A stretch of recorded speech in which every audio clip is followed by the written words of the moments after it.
All right, hi everybody. Welcome to the first DSP lecture for RAP this year. And if you haven't signed in on the QR code yet, just sign in here. I'll give people a little bit of time because I see some phones. I see a phone being brought out right now. Thanks, Evan. Aw. All right.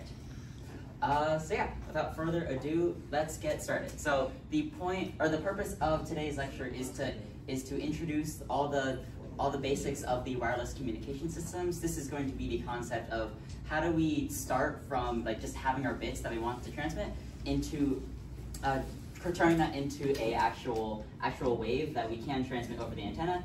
And then once we've received that higher frequency wave, how do we take that, demodulate it, and go back to bits that we can translate on the receiver side. So before I get fully into it, here are just a couple of announcements. We have the first hardware module that we released during week 3, and that is going to be due Friday.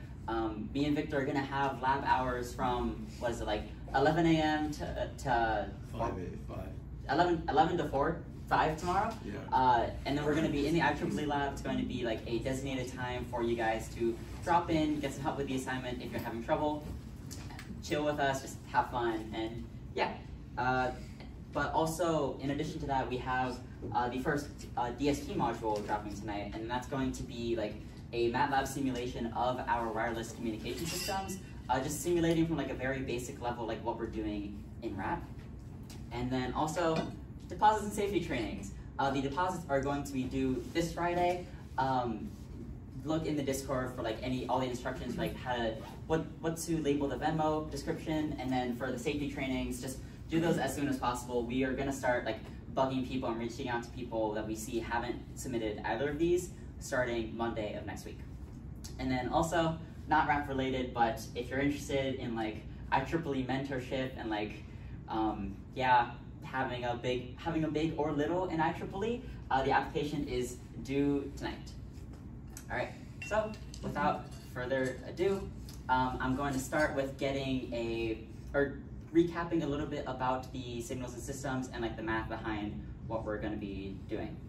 So I know a lot of you come from like varying backgrounds, so I'm just going to try to explain from a high level, like starting from the basics, but if everything I say today doesn't make sense, it's okay, just reach out to me either during the break today or just over Discord or during lab hours.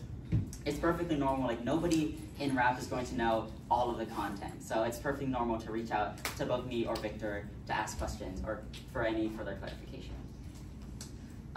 But that being said, actually, can I get a raise of hands? Who has taken 102 before? Okay, so around like 3/4 of the room, and then for the people that have not taken 102, do you guys know what a frequency spectrum is? Okay, do you know what a convolution is? Okay, you know, that's already a great start. So the first thing that I'm gonna talk about is the difference between polar coordinates and Cartesian coordinates and how those relate to what's called the Euler's identity. So can anyone in the audience tell me like what's the difference between Cartesian coordinates and polar coordinates? Evan, what's the difference between Cartesian coordinates and polar coordinates? One's XY and one is circular. So yeah. It gives a positioning and a displacement. Yeah, so for Cartesian coordinates, we define that by like giving it an x coordinate and a y coordinate, and then those axes are going to be perpendicular from each other. And polar coordinates, instead of defining it in terms of x and y, we define it from the origin, the distance from the origin, and then also the angle from the origin. And Euler's identity is this is going to be Euler's formula here. The motivation for why I'm talking about it is going to become clear later in this lecture, but this is the formula, and the idea is instead of having things like in polar coordinates and like describing things in terms of x of y, instead this is for describing things in terms of the real and imaginary axis. So if you look here, like this is going to be the same equation that we have there, but then this is just going to be the E number that we've used before. I forget what the name of it is, but it's like 2.7 to the something.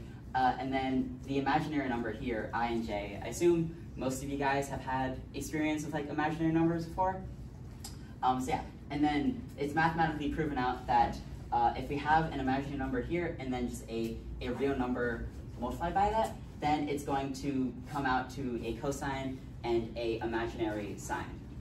So we can just imagine that as just like translating to this this unit circle where the cosine here, that's going to be our real part of whatever signal we have, and then the imaginary part here is going, or the sine is going to correspond to the imaginary part of whatever signal we have.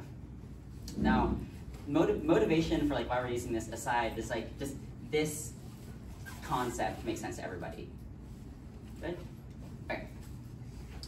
So yeah, and then next up, I'm just going to talk about the concept of frequency analysis that we have. All the 102 students should know this very in depth, but just from a high level, the idea behind frequency analysis is we have a time domain signal, and we want to represent that in terms of the frequencies that make it up. So remember, or if you have ever seen like music and like frequency spectrums, or just like the audible frequency spectrum, that's where we get the concepts of like having a frequency spectrum that goes from like low frequencies to high frequencies. And it turns out that we can represent any time domain signal in terms of its composite frequencies. So for example, right here I have a symbol that looks very similar to a square wave, and then we can break it down and like extract the composite frequency. So it's going to have like one large frequency that like kind of follows this general curve, but then to approximate more of like the sharp edges, we're going to have smaller and smaller frequencies that's comprised of. And then this is going to be a low-res version of what the actual frequency domain, like frequency spectrum, would look like from there. And from the most basic example, if we just have like, if our time domain signal is a cosine wave, then if we take the Fourier transform of that, the Fourier transform is the mathematical transform that allows us to go from the time domain to the frequency domain. Then, since it's only comprised of one frequency, we're going to get like one large spike at exactly that frequency in the frequency domain. And if you've taken 102, you would know that for a lot of real signals, for all real signals, it's going to be symmetrical about the omega axis, omega being the angular frequency that we have here. And so yeah, any real signal is going to be symmetrical. So if we have a spike here, then we're also going to have a spike in the negative omega naught. Don't really worry about the omega naught or negative frequencies for now. The important part is just like the concept of like having a frequency representation for our time domain signals. And then that is going to bring us to the concept that RAP and many wireless communication systems are fundamentally based on, and that's the idea of frequency shifting. So if we let x of, if we let the Fourier transform of x of t be x of omega, then that is going to be our frequency domain representation of the signal. And if we multiply that by a complex phasor of a complex phasor, that's going to be e to the imaginary number and then a constant angular frequency and then time, then that is going to shift our frequency domain spectrum up by that amount. So if this is a representation of our frequency spectrum for x of t, then after doing this multiplication, it's going to be moved up by that amount. And a little bit of intuition for why this happens is, if you recall, like just doing, if we recall our basic trig identities, this is one of them that we have for multiplying two cosines together. So, and then this pattern, it shows up a lot of times when we're multiplying different sinusoids together. But let's just say like, we can just treat cosine of x just like any periodic signal.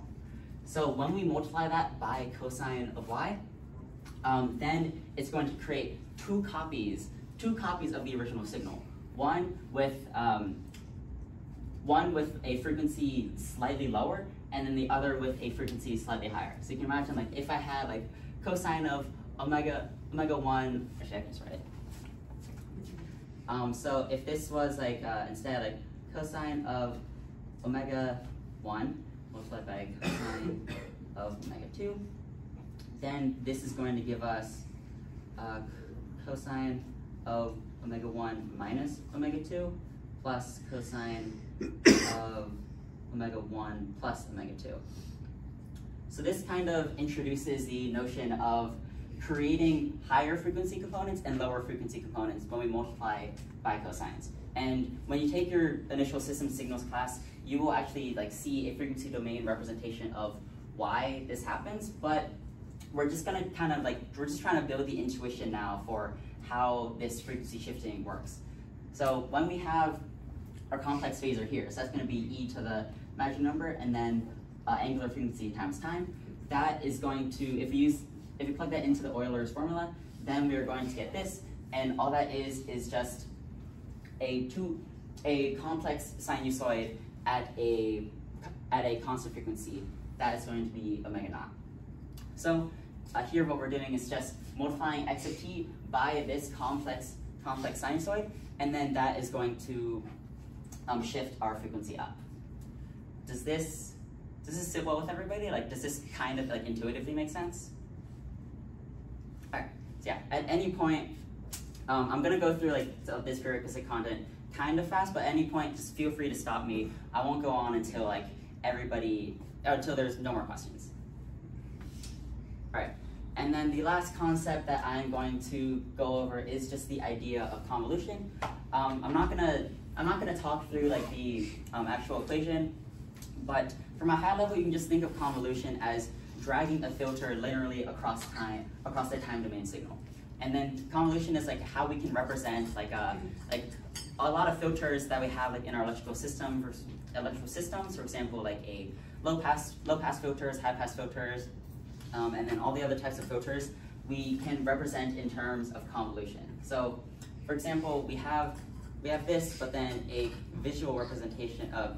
Oh wait, since this is a PDF, my GIF didn't load. I can show the GIF right here. So yeah. So a visual representation of that is just if the red box is going to be our filter, then we're just dragging it across and then taking the area underneath the intersection of the curves. That's what this integral represents. And then you can see here, it's kind of like an averaging filter right now, which would be a low-pass filter. So an example of this would just be implementing a very basic low-pass filter. So any high-frequency components, you just take the average of that value, and then you would low-pass it. So that is so that's the idea behind convolution. And then we're going to be using it to represent some of the blocks of our system today. But yeah, does this make sense to everybody? Okay. All right. Okay. So now that that's out of the way, I'm going to talk about quadrature modulations. This is the modulation scheme that we're going to be using to map bits to symbols that are going to turn into the waves that we can actually transmit using the RAP hardware. All right. So here we have the design, or the overall system design that we showed off during the first lecture. And last week you guys learned about some basic amplifiers, which is going to be used in the hardware section of the RAP system. And then today we're going to be learning about all of this stuff. So we're going to be starting from bits and then going to what we call symbols, and then going to waves that we can actually translate to analog waveforms that the hardware is then going to upconvert even further, and then go across the wireless channel. And then and then that's all the stuff on the transmitter. And then for the receiver, we're going to do the exact same thing, but in reverse. So we have our 27 megahertz wave over here carrying our encoded information, and then we're going to downconvert it and down to a frequency that our microcontrollers can understand on the receiver end, and then extract the bits from that.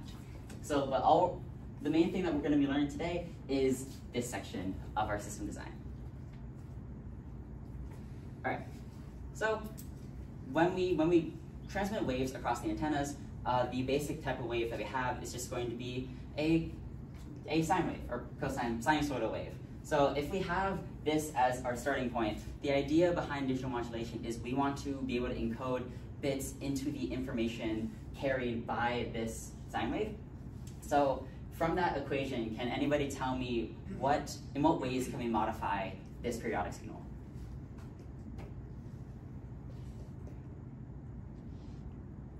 You can change the amplitude. That's one of them. There's two more. It's right there. Time shift. So yeah, a phase shift here, and then what's the last one? The frequency. Yeah, exactly. So the three ways that we can change it are going to be amplitude, frequency, and phase of our wave.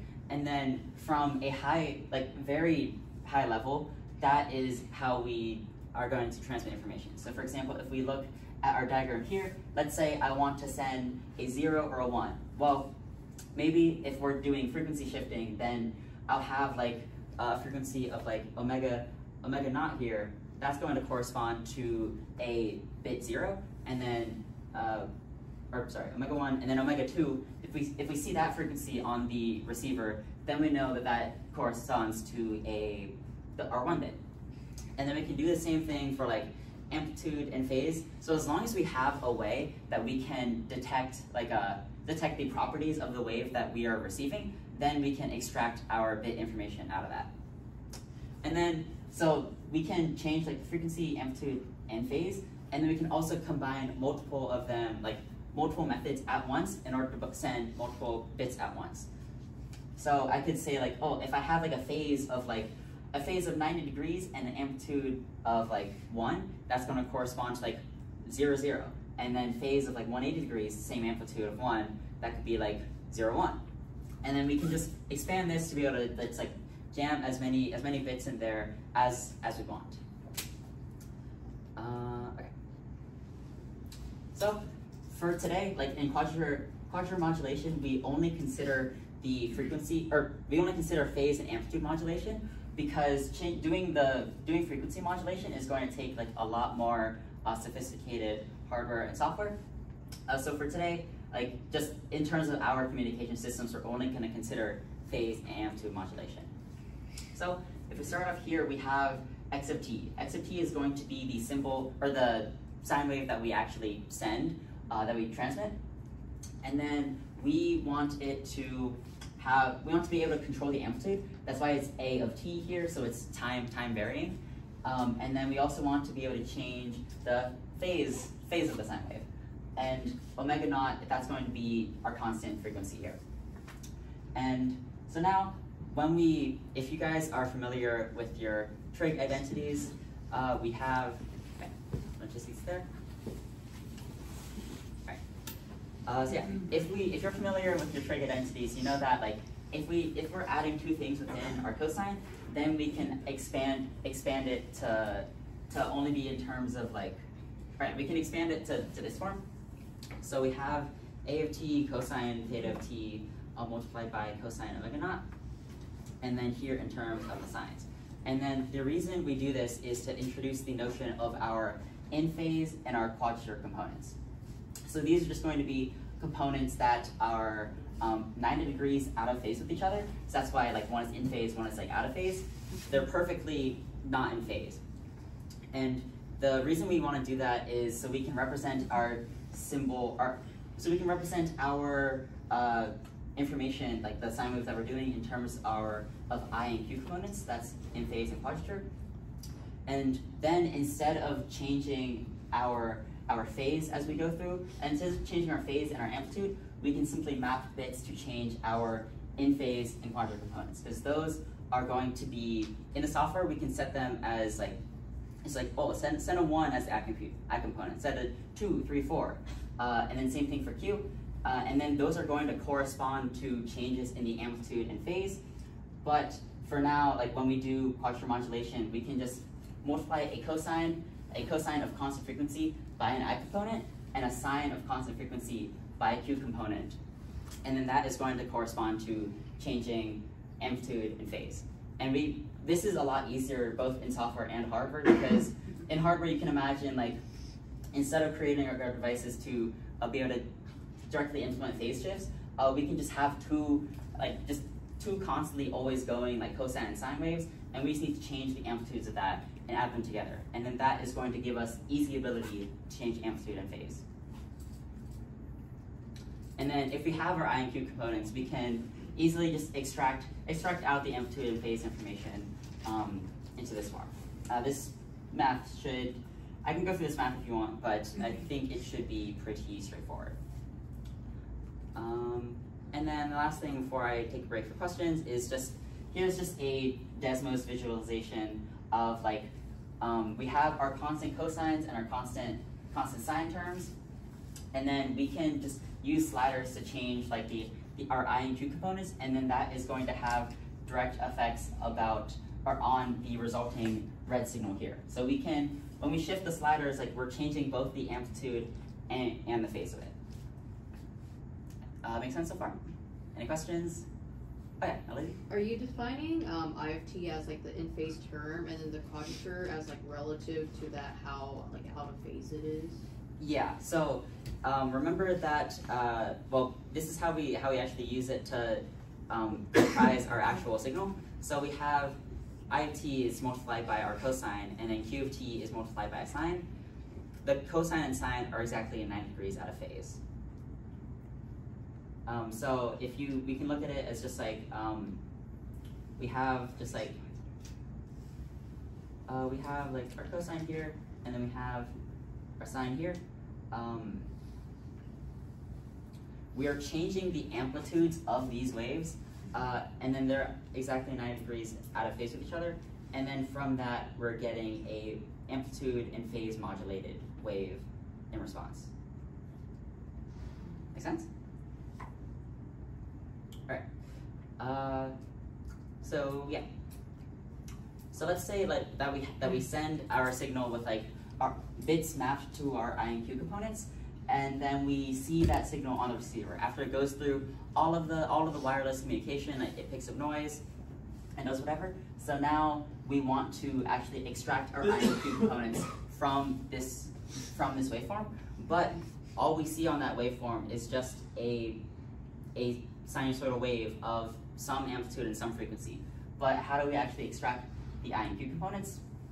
So we can use more of the trig identities, because if we take our received signal and then multiply it by a cosine of that transmitted frequency, then it's going to create, it's the same trig identity that I mentioned before when doing the recap. So if we have two cosines multiplied together, it's going to create one of a higher frequency, and then it's going to create one of a lower frequency. And it's going to be the difference between, or the amount we shift is going to be the difference between the two cosines.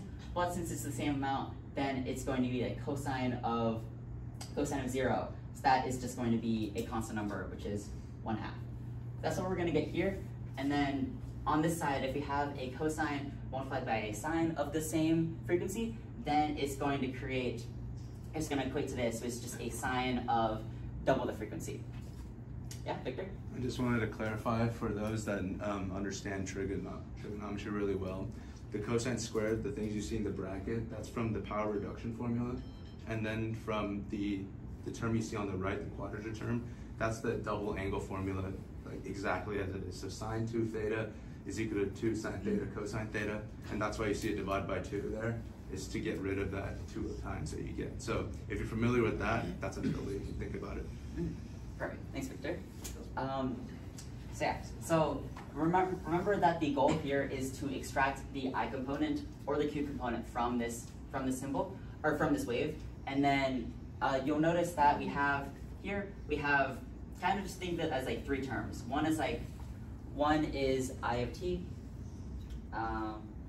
one is, I'm just gonna drop the t's for now. One is I over 2, one is I over 2 times that cosine of 2 omega naught plus, minus the Q component of 2 times this.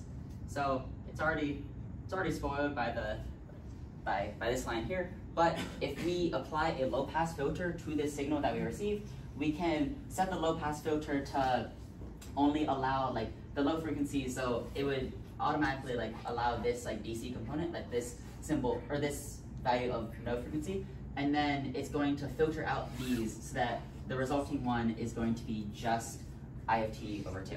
And then we can easily just multiply that by 2 to get our IFT component. And then we can do the same thing, but using a sign value instead for our Q component to extract that. And then this is going to be like very similar trig identities to the one before, but the idea is just like when we multiply the 2 cosines together, they're going to create shifted frequency components, and then we can low pass filter out the frequency components that we don't want just to get our value for IFT and QFT. And then once we have those, then we can extract the amplitude and phase, and then extract whatever bits that we need. And then, when you do this, is this like bringing the shifted parts back to baseband, and the low pass filter is getting the stuff out that remains like an artifact, or what is the low pass filter doing here? I guess on like a frequency axis.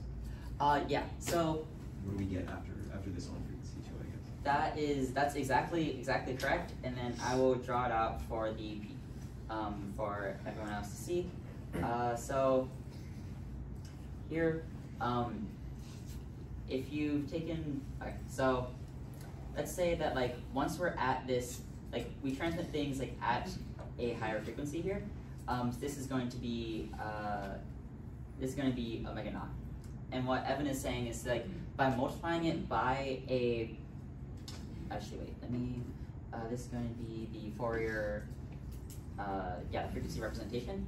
But then when we multiply x of t by that cosine, if you've taken 102, this is going to make intuitive sense. If you haven't, it's okay. It's fine. But the same concept that we had earlier, when we multiply that, we're going to get a version with shifted frequencies. So we're going to get a version like at 0 frequency, and we're also going to get a version at frequency of 2 omega naught. 2 omega naught? Omega naught. So when we do this, like if we can just apply a low pass filter here, then it's going to remove all of this frequency. So we're just left with the frequency here, which is going to be centered around baseband, around 0 frequency. And then there's no frequency component there because frequency is 0, so we just get IFT or QFT. And then this is the same equation that I was talking about earlier, where we have like cosine of x, cosine of y, and that's going to give us, I believe it was 1/2 cosine of x minus y plus cosine of x plus y. So this is like a time domain representation of like why we get this result in the frequency domain. Yeah. This is going to be like the fundamental concept that we're going to be basing the rest of this lecture off of. So before I continue, it's like, does this sit well with everybody? Everybody's like, no doubts in their mind? Can you like quickly just explain like why are we going through the trouble of doing like all of kind of like this transforming the signal? Like what does this gain us? Oh yeah, so the idea is like, we want to be able to transmit over the antennas. Like wireless communication is like having our waves be like really fast frequencies, around like 27 megahertz to be precise here.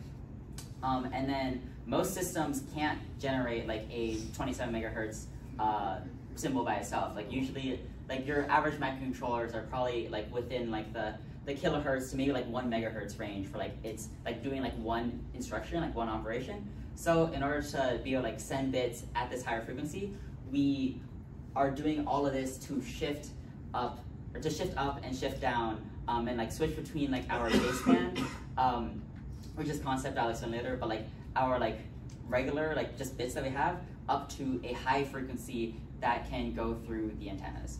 And then INQ is going to be just a convenient way that we can map bits into that we can map bits onto the waveform that we end up converting later. Does that kind of make sense? Did I answer the question? Yeah. Okay. I believe there was a question over here. Yeah, Charles.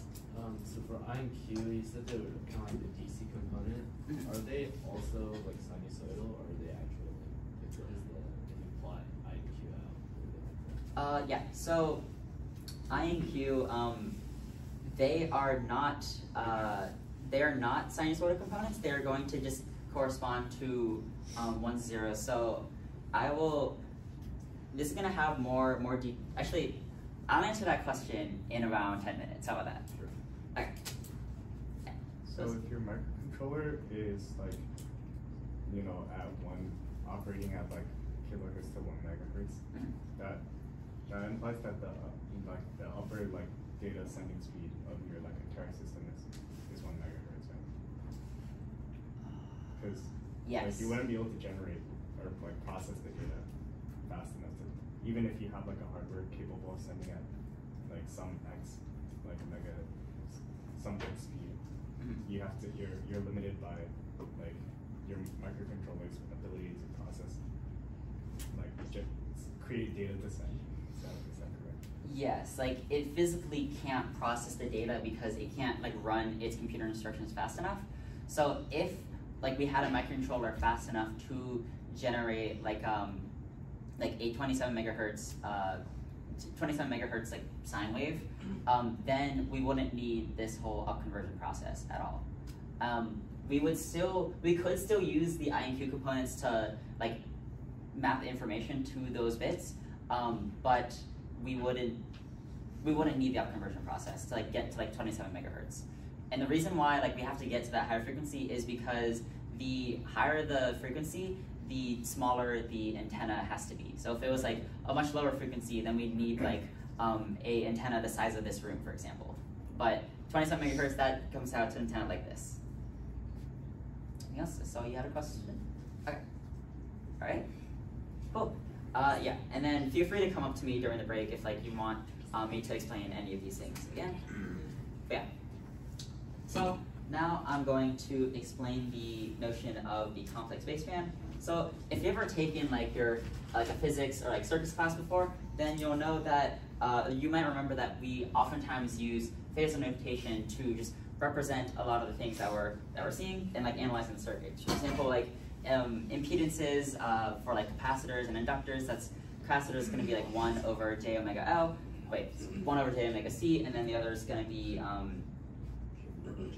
j omega L for an inductor. It's been a while since I've done circuits. I'm computer engineering. I don't really know a lot of that. But the idea behind here, the idea why I'm bringing that up is because the phasor notation and like using those imaginary numbers allows us to kind of abstract away a lot of the information and give us a easier time dealing with all these numbers. But just remember, like during a lot of these things, like anything like in real life, like any symbol that we send, like any sine wave that we send, it's just going to be purely real. All of this imaginary stuff is just for ease of math. But we want to kind of abstract away the frequency that we're transmitting at, because remember that we used to represent x of t in terms of both I of t, q of t, and then the two sinusoidal waves of constant frequency that we're going to be like adding together to make up the symbol. But we already know these two, or we already know this one frequency. It's going to be 27 megahertz. So we don't really care about that in our analysis of communication systems. So how about we abstract it away and then have a representation fully based on our I and Q components. So if we have, like, I can start out here with our transmitted symbol, x of t, and that is going to be it's going to be phase and amplitude modulated, so it's going to correspond to here. And then if that representation doesn't make sense, what we previously saw was like a of t cosine of, what was it, omega t plus that phase shift. But if you remember the formula that we had, like Euler's formula, then this thing right here, this complex phasor, that's going to correspond to cosine of omega naught t plus theta of t plus the imaginary number times sine of that same stuff.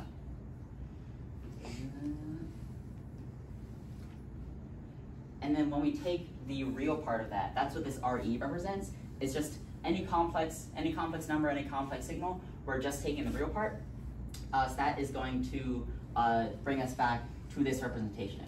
But just for this example, for you guys to get used to numbers looking like this, I put it in this representation. So we have the amplitude of the signal, and then our phasor with our constant frequency, and then our phase shift. So we can break up this exponential to get this, because like adding in the upper part of the exponential just means that we have it's two exponentials multiplied together. So we've extracted our amplitude, and we've extracted what gives us our phase, because like any number we have here is going to, oh wait, there should be a imaginary number in front of this. Oops. Okay, so this is going to correspond to like the phase, like how much is it imaginary versus real, and this is just going to be like our frequency of transmission. So we can call this portion right here the amplitude times the phase shift. That is going to be our analytical signal, and it's going to be in the complex domain with like real and imaginary on the x and y axis, because we have that we have the complex number here, so we bring us into Euler's formula territory. So then this right here is going to be what we call our baseband signal. So the baseband signal is going to be equal to the I component added with the imaginary number multiplied by the Q component. And then that is the math to get that representation. And this representation is what we're going to be using for the rest of the lecture to talk about like how we're mapping bits to our information and like doing the modulation. And the check. Oh yeah, and then here we have just like what's called our analytical signal. So that's going to be everything like within this bubble before we take the real part, and that's just going to be like our baseband signal. So everything like DC components, like everything mapped to the waves, and then up converted to the frequency of transmission. All right, so that's the notion that we have, or like this is how we're gonna describe our signals now. But I'm going to just quickly go over, like I've mentioned baseband a lot, and also there's the concept of bandpass. So in communication systems, like all the wireless communication systems are based off of like having things at higher frequencies, and for a lot of those communication systems, like the FCC like regulates like, oh, you cannot transmit between like certain frequency bands, and like you need to, or because that's going to interfere with like, for example, like 911 frequencies, like very important like communication frequencies that citizens shouldn't have access to. So a lot of times like you need to be centered around a very certain frequency, and then like not go and interfere with things outside of that frequency. So in our case, that is going to be 27 megahertz or around there. And then I'm going to have numbers in the assignment that's going to come out today that talks about like how much we can go outside of that bandwidth, and like how much room do we have here. That's also going to make our transmission a lot harder, because we're suddenly we're compressed to only being able to take up certain frequency spaces. But that is going to be our bandpass signal. So that's going to be like what we actually transmit at like 27 megahertz.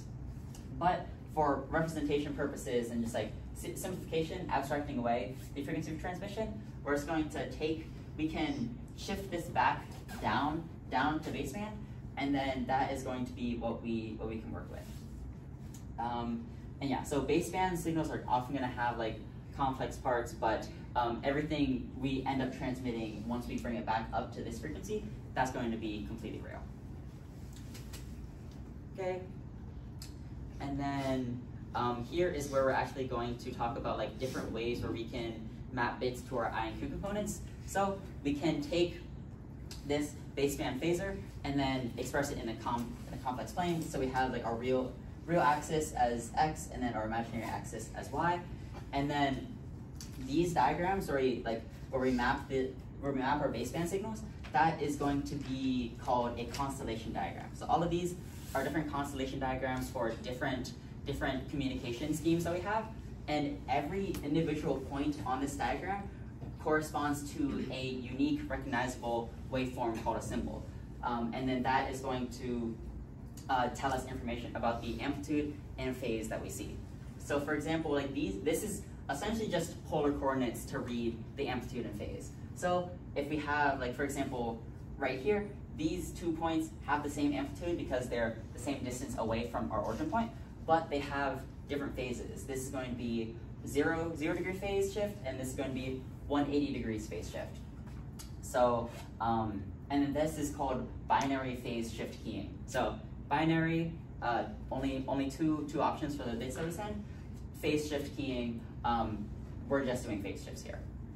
And then also we have here explaining that concept, staying within the same amplitude.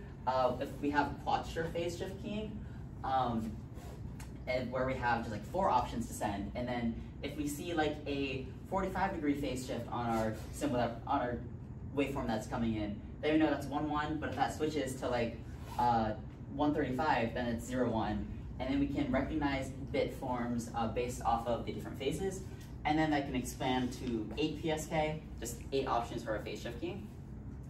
And then also we have quadrature amplitude modulation. So if we don't think about it in terms of the amplitude and phase of our symbols, and instead think about it just the amplitudes of our I and Q components, we can just see here like, oh, if we set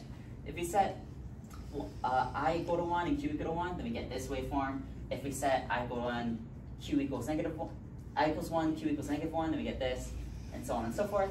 And then we can expand this to even more data, because if you think about it, like the more options we have for our constellation diagrams, then the more bits that we have, or the more bits we can send at once. Like the amount of points on our constellation diagram, you take the log 2 of that, and that's how many bits you send with each transmission.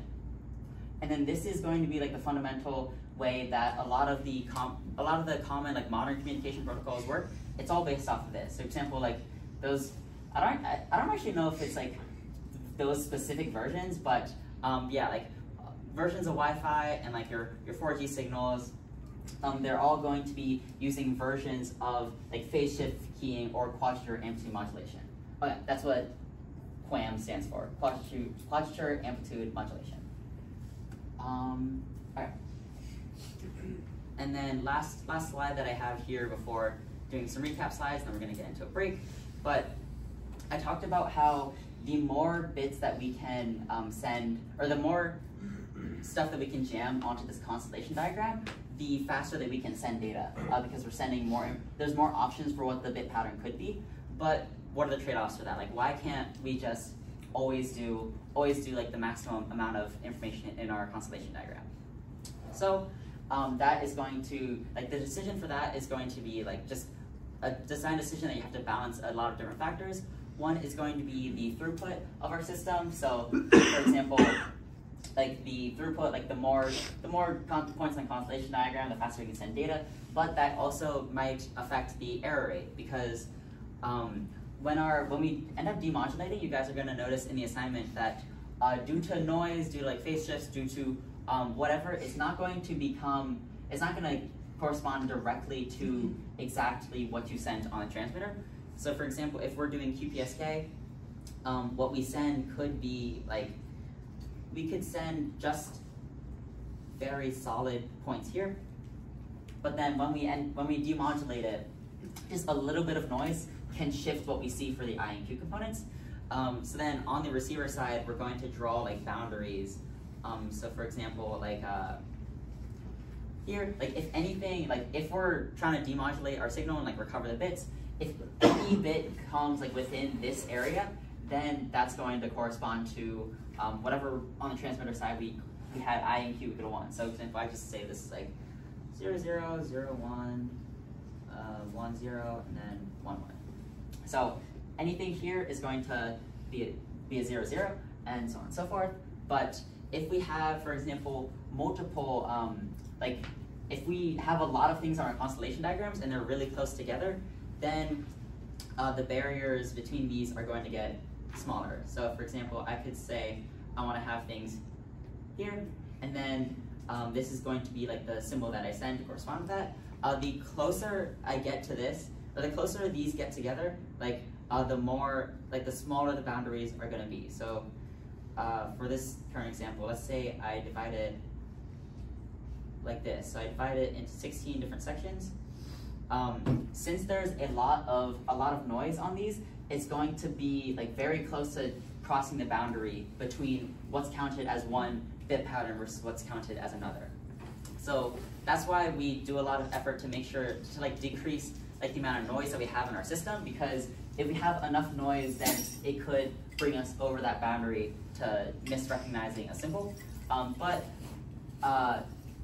It also helps to just like have like a small amount of stuff on our constellation diagram so that like the boundaries are farther apart. And another way to get these boundaries farther apart is, if you remember, the distance from the origin between this is going to be the amplitude of our signal. And then we can just, what if we just bump up all the amplitudes for our I and Q components, like everything is farther apart? That would make our system more noise resilient, but it would also require a lot more power consumption, which is the second point that you have.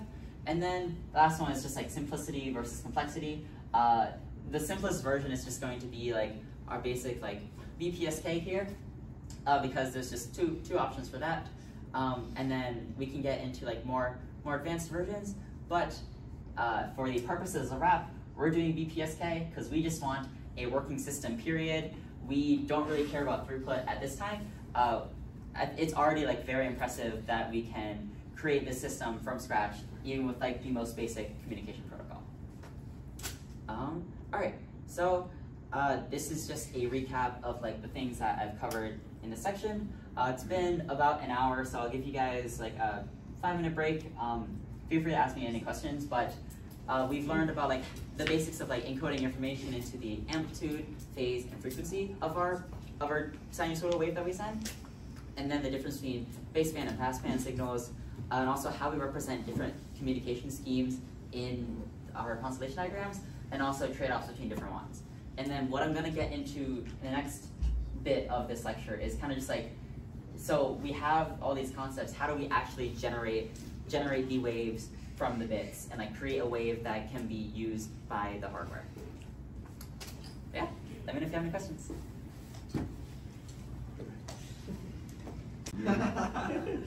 That's crazy. Whenever you're ready. Okay, yeah. So a couple of you guys asked like about like how, like what the I and Q components actually represent. So I'm just going to like show you just a visual example. So I of t and Q of t, we're going to be using those to, or we can change the strength of those to change the phase and amplitude of our resulting symbol. So if you remember, where was it? Right here. We are going to be physically changing I of t and Q of t and mapping bits to the combinations of these to create our X of t. So for example, if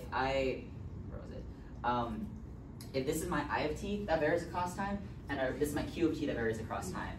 So I'm going to have here, it's just going to be like, let me just call this 1, call that also 1, negative 1. So this is just going to be a cosine wave of amplitude 1 here until we reach this section where amplitude 0 for I of t and Q of t, that's just 0. And then here, this is going to be, ooh, I did not draw this right. Here, this is going to be the same amplitude, but we're going to have a shifted, or it has a 180-degree phase shift, or just think of that, it's either a 180-degree phase shift or just a amplitude of -1. And then here, our I of t component is going to go to 0, and our Q of t component is going to become there. So what we see here is a phase shift, like an immediate phase shift. So it could just go here, 90-degree phase shift, and then like that.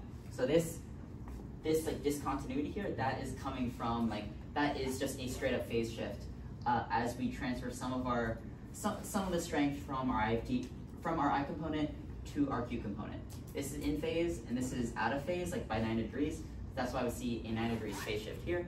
And then let's say we have our IFT go up a little bit more. Then if we have IFT and QFT, it's going to be an amplitude of more than 1, and then a phase that's around 45 degrees. So I don't remember the exact direction it's going to go, so I'm just going to do it like that, and then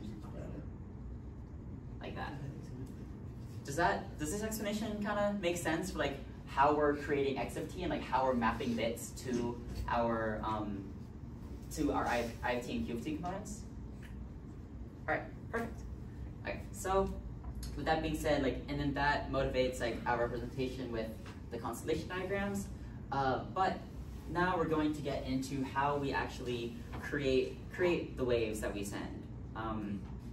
So I really wonder what that symbol was supposed to be. Hold on. This is supposed to be, yeah, a lowercase delta. So here we have our symbols, and we're going to represent them as time-shifted delta functions. So just imagine here we're only in BPSK land, so we just care about, this is going to be our I component. So it's going to have like, there's some parts where we want it to be 1s and some parts where we want it to be negative 1s, because in binary phase shift keying, we either have sending stuff at amplitude 1 or sending stuff at amplitude negative 1, or another way of thinking of it is 180 degree phase shift. And then all the symbols that we have in our microcontroller, like because we're doing this all in software, this is going to be discrete, but we need to create a continuous analog signal. So the idea is if we have just like just a train of like 1s and 0s, just think of this as just like an array in like Python or C. How do we actually create like an analog wave that like deals with that? Or I guess in my example earlier, it would look like this. Like how do we create that? So the easiest way is going to be using our convolution function and then dragging a filter across this to create a continuous wave. And then just before I get into that, like this equation here is just going to be like this S of t is going to be this is just our array of like 1s and negative 1s that are going to represent our I component. Remember that the Q component is just set to 0 in binary phase shift keying. And then we're going to be convolving. That's what this like this six-sided star is. And then we're convolve that with P of t, which is going to be, we're eventually going to call it our pulse shape filter. But just imagine like the filter that we're dragging across for convolution. So then this is going to represent, this we're replacing as this equal to S of t, and that's just going to be this. So I'll show you what it looks like when we convolve a rect function with this. A rect function just being like a rectangular wave in the time domain. So then if I insert a page.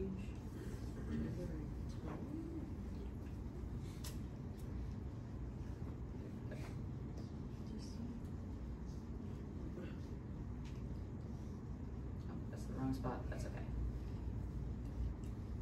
All right, so let's just say if we have P of t equal just a rectangular function, then we can just imagine like our act of convolving, we are just dragging this filter across our samples, and then what we get from that is just a very similar to the representation we had earlier, just this, but continuous instead of discrete. So that's the idea behind the like having a pulse shape filter to actually determine how to translate from the discrete array that we have into an analog waveform. But we're going to talk about like the implications of choosing like a rect as our pulse shape filter. So if you remember from your systems and signals classes, we have, well, the shorter a signal is in time, and like the sharper its change arc, that the wider the frequency response is, because that's going to need like sharper frequencies, like faster frequencies in order to handle all the different changes. But in our communication systems, our channel is band limited. That's what I was talking about earlier, where like the FCC decided that like, oh, citizens have access to like 27 megahertz plus or minus like 300-ish kilohertz. So we need to be able to stay within a set frequency range. But if you remember from systems and signals classes, when we have if we have a filter like this, if this is x of t, the Fourier transform of that is going to be what's called a sinc function, which is just going to be like this, and then it's going to have that, and then it's going to go on infinitely, like just having like those little like decreasing in magnitude like bumps there. So that is going to be that. And then the definition for this, if you haven't seen it before, is just sine of x over, I think it's x. So yeah, that's the definition we have for a sinc function, but the idea is that for our rectangle, if we take Fourier transform of that, it's because we have like such sharp transitions, it's going to be infinite in the frequency domain. Like it's going to infinitely expand left and right. So the idea is if a shorter signal in time is a wider frequency response, let's just make our pulse shape larger in time, longer in time, and then we're going to have a smaller frequency response, like band limit. But when we have that, we're just going to have intersymbol interference. So that's just like in this situation, like one symbol is going to like interfere with another. So like if we have it like this, and our pulse shape filter is going to expand and take up area that's like larger than the area that one symbol takes up, then we're going to interfere with each other, and then the output waveform is going to look something like this, where like we're no longer recognizing this like distinct like ones or zeros, like high and low values. It's going to look kind of like a mess. So what's called the Nyquist intersymbol interference criteria is that in order to prevent what's called intersymbol interference, we should have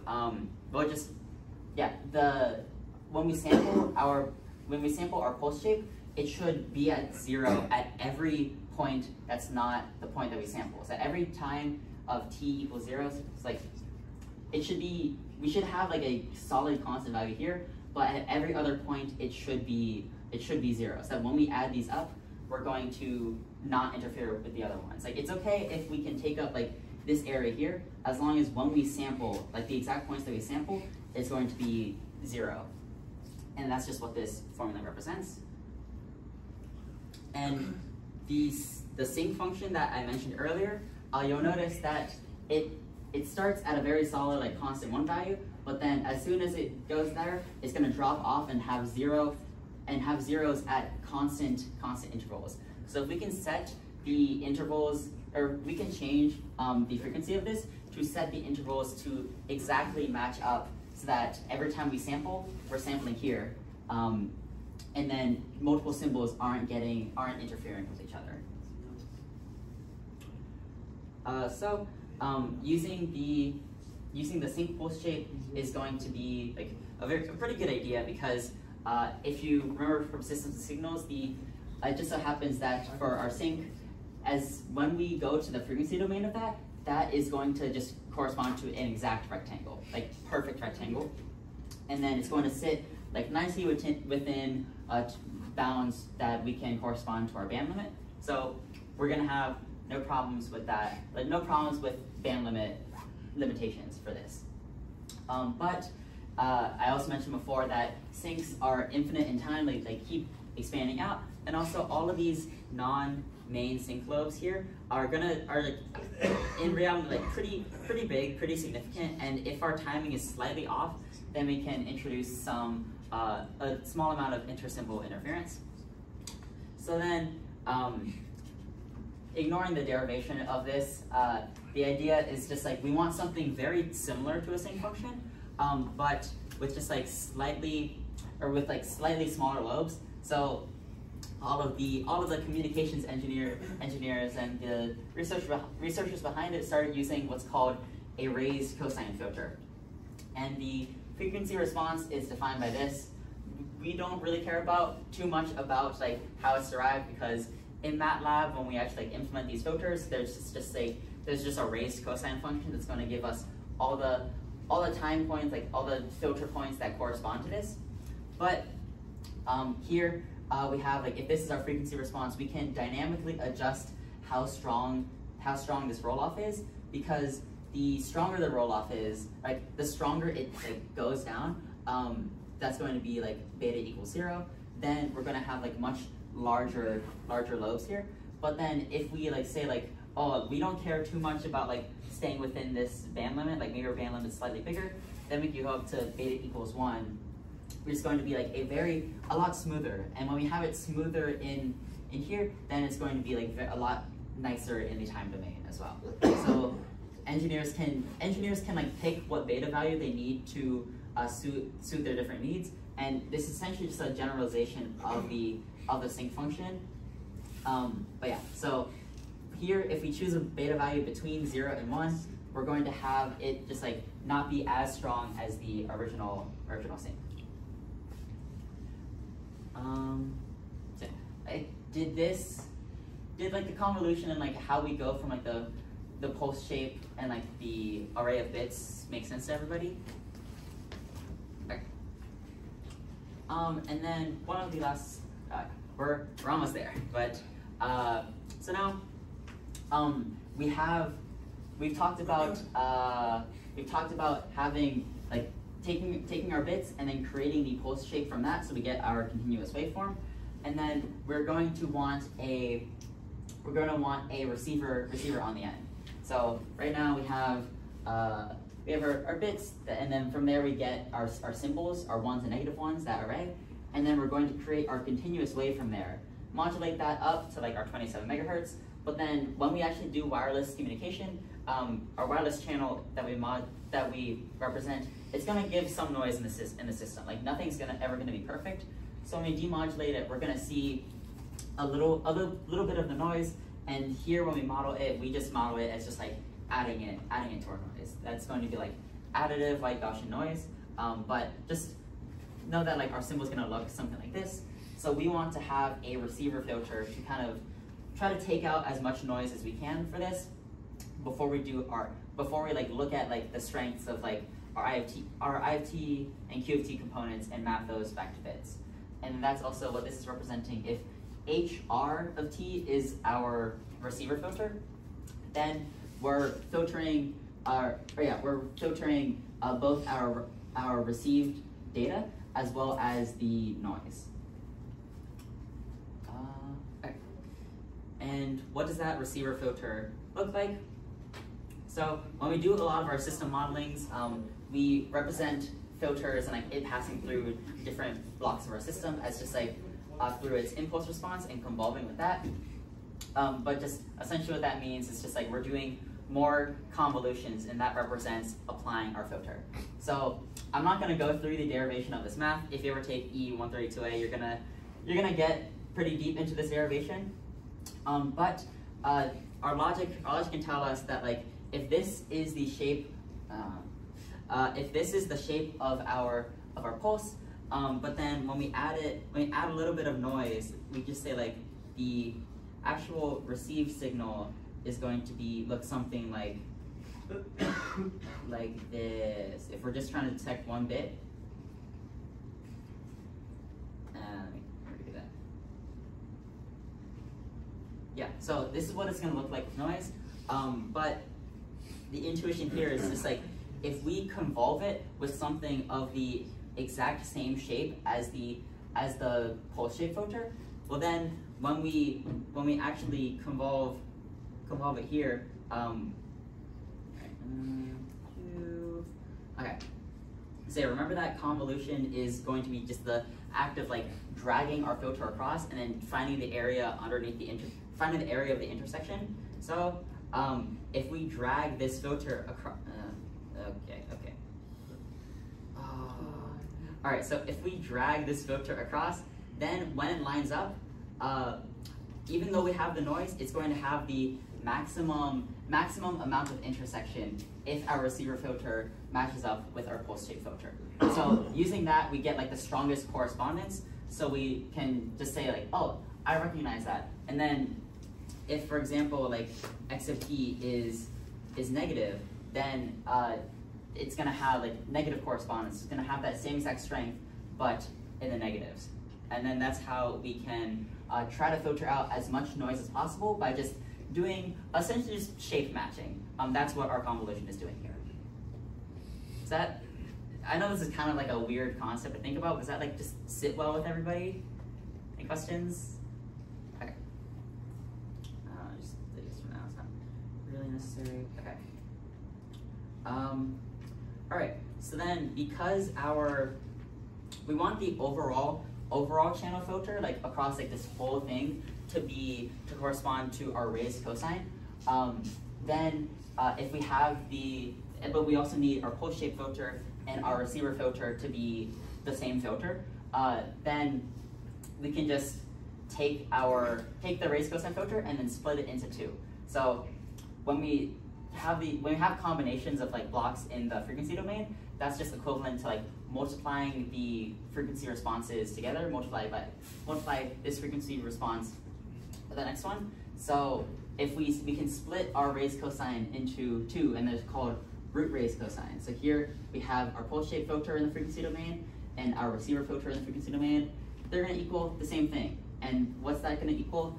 Our raised cosine. So each of them on their own, that's just going to be the square root of the raised cosine. It's called the root raised cosine.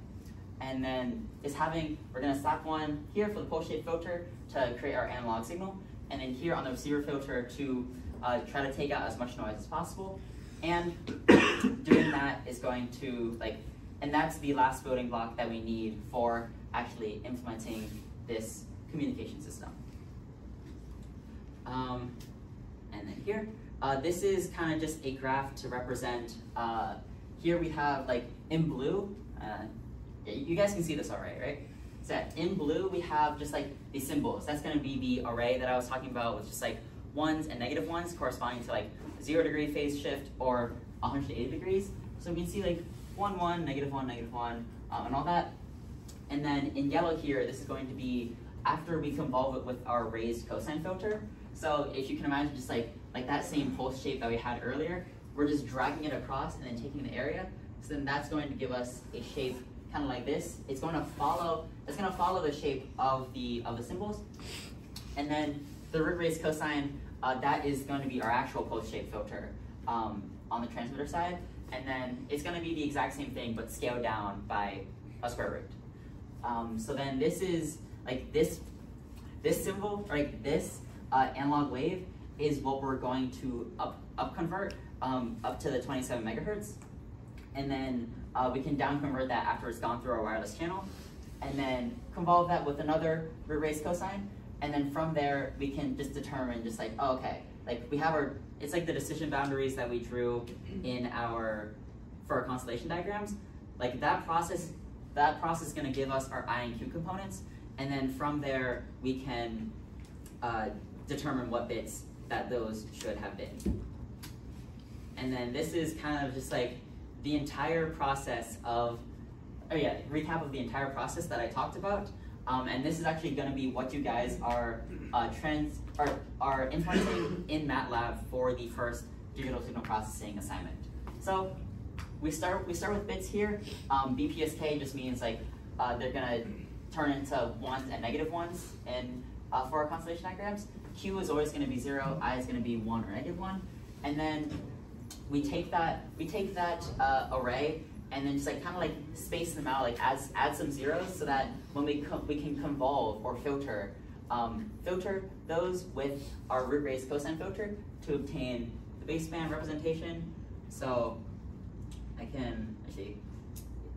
so here this is going to be 1, negative 1, 1. It's just an array, and then time shifted delta functions. That's kind of just adding a bunch of zeros here in between so that we can convolve it with our root raised cosine filter, and that's going to be like, it's going to look something like yeah, something like that. And then from there, we can modulate this baseband representation on carrier frequency, and then that is done by just multiplying it by a complex phasor of 27 megahertz, like we talked about in the first half of the lecture. And then from there, it's going to go through whatever wires go through our antenna that we are going to talk about. It's going to have like a bunch of noise, it's going to have like phase and frequency offsets that we're going to handle later. But there, once we get that in our simulation, we're just going to like the exact symbol that we modulate. It's going to be the one that we demodulate. So we're going to down convert it back down to our baseband representation, apply another root raised cosine filter to try to filter out any of the noise that we had, and then we're going to sample and detect the symbols. Like if a symbol is like more positive or if a symbol is above 0, that's going to correspond to a 1 symbol, and if the received symbol is below 0, that's going to correspond to our negative 1 symbol. And that's how we go back to bits. And then in the next lecture, I'm going to talk about like this makes a lot of assumptions on like there's like no like everything is the same. Like we can detect like, oh, it's 0 degrees phase offset versus 90 degrees, but if we have actual like propagation time, then we're gonna have like a variable amount of phase offset, and then also like the systems might not be perfect, so we might not be able to recover exactly at the same frequency when we demodulate. That's also gonna be needed to synchronize, and then we're going to cover like optimization and like different filtering techniques in the next lecture. But that is all I have for you guys today. Thank you guys for coming, and let me know if you have any questions.